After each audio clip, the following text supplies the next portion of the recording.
Ուրախ եմ ողջունելու Երևանում բարեկամ Շվեյցարիայի համադաշնության նախագահ, ԵԱԿ գործող նախագահ պարոն Դիդիե Բուրքհարտերին եւ իր գլխավորած պատվիրակությամբ։ Մենք քննարկեցինք հայ-շվեյցարական համագործակցության օրակարգի հարցերի լայն շրջանակ, ինչպես նաև ԵԱԿ-ում Շվեյցարիայի նախագահության համատեքստում անդրադարձանք տարածաշրջանային եւ միջազգային անվտանգության, արդի մարտահրավերներին եւ փոխգործակցության խնդիրներին։ Գոհունակությամբ արձանագրեցինք, որ մեր երկրների միջև դիվանագիտական հարաբերությունների հաստատումից ի վեր ձևավորվել է համագործակցության բովանդակալից եւ ընդգրկուն օրակարգ։ Կայացել են նախագահական փոխայցեր, հիմնվել են դեսպանություններ, կառուցողական երկխոսություն է ծավալվել արտաքին գերատեսչությունների եւ խորհրդարանների միջև։ Շվեյցարիայի կողմից իրականացվել են Հայաստանի համար չափազանց կարևոր աջակցության ծրագրեր։ Դրական գնահատեցինք երկկողմ առևտրի վերջին տարիներին արձանագրվող կայուն աճը, ինչի շնորհիվ եվրոպական երկրների շարքում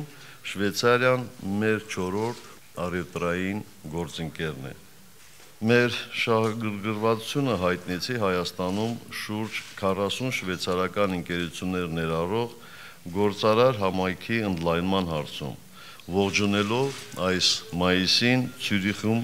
հայ-շվեյցարական գործարար համաժողովի անցկացումը եւ շվեյցարացի գործարարների առաջիկա այցը Հայաստանի Հանրապետություն։ Որպես հայ-շվեյցարական համագործակցության համեմատաբար նոր կարևոր հարթակ, մենք առանձնացրեցինք ֆրանկոֆոնիայի միջազգային կազմակերպությունը, նաև հաշվի առնելով, որ պարոն նախագահը ժամանակին սերտ առնչություն է ունեցել այդ կազմակերպության հետ։ ԵԱԿ հարթությունում վերահաստատեցինք համագործակցությունն ավելի խորացնելու փոխադարձ ցանկությունը։ Մեկ անգամ եւս պարոն Բուրքհարտերին ասացի, որ Հայաստանը սատարելու է Շվեյցարիային ԵԱԿ-ում նախագահության բոլոր փուլերում։ Մենք կարևորում ենք Շվեյցարիայի միջազգային հարաբերություններում անկողմնակալ եւ ազնիվ միջնորդի հայտնի համբավը։ Հավատացած ենք, որ Շվեյցարիայի նախագահությունը կանի առավելագույնը ԵԱԿ օրակարգի առաջմղման համար, անկեղծ եւ արդյունավետ երկխոսություն խթանելու, ԵԱԿ սկզբունքների պահպանմանը հետևելու եւ անդամ երկրների միջև արդյունավետ քաղաքական երկխոսությունը սատարելու միջոցով։ Մանրամասն անդրադարձանք Լեռնային Ղարաբաղի հիմնախնդրին։ Ես վերահաստատեցի Հայաստանի ցանկությունը օր առաջ գտնելու այս բարդ խնդրի հանգուցալուծումը։ Մենք համակարծիք ենք, որ ռազմական ուղիով խնդիրը չի կարող լուծվել, այլ միայն ավելի է բարդացնելու այս հարցը։ Ուժի կիրառման սպառնալիքները եւ զինադադարի պարբերական խախտումները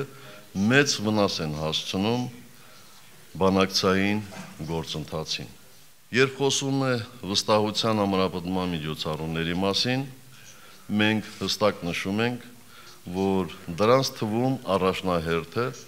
Լեռնային Ղարաբաղի ժողովրդի նկատմամբ պատշաճ հարգանքի դրսևորումն է։ Ի վերջո, այս պայքարն ինքնորոշման հիմնարար իրավունքի համար մղվող ազգային ազատագրական պայքար է եւ չի կարող լինել լուծում, եթե լիարժեքորեն հաշվի չառնվի այս իրականությունը։ Մեր խորին համոզմունքն է, որ արդյունավետ լինելու համար բոլոր բանակցային ջանքերն ու գործընթացները պետք է հաշվի առնեն հենց Լեռնային Ղարաբաղի ժողովրդի դիրքորոշումն ու կարծիքը։ Մենք արձանագրեցինք, որ ԵԱԿ Մինսկի խմբի համանախագահությունը այդ հակամարտության կարգավորման ամենաօպտիմալ ձևաչափն է։ Երկուստեք նշեցինք ԵԱԿ բոլոր կառույցների հետ Հայաստանի Հանրապետության արդյունավետ փոխհամագործակցությունը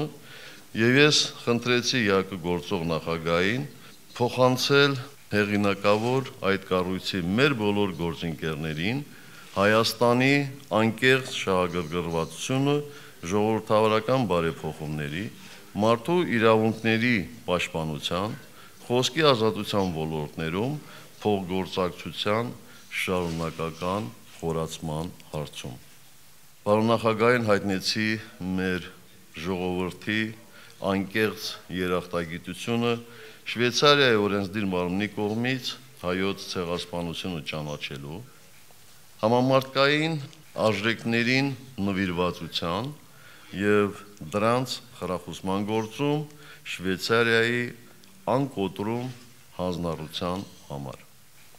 Արձանագրեցինք, որ Թուրքիայի կողմից չվավերացվելու պատճառով մինչև օրս արկախված են Շվեյցարիայի համանդաշնության միջնորդությամբ կնքված Հայաստան-Թուրքիա արձանագրությունները։ Բոլոր դեպքերում մենք իհարկե շնորհակալ ենք Շվեյցարիային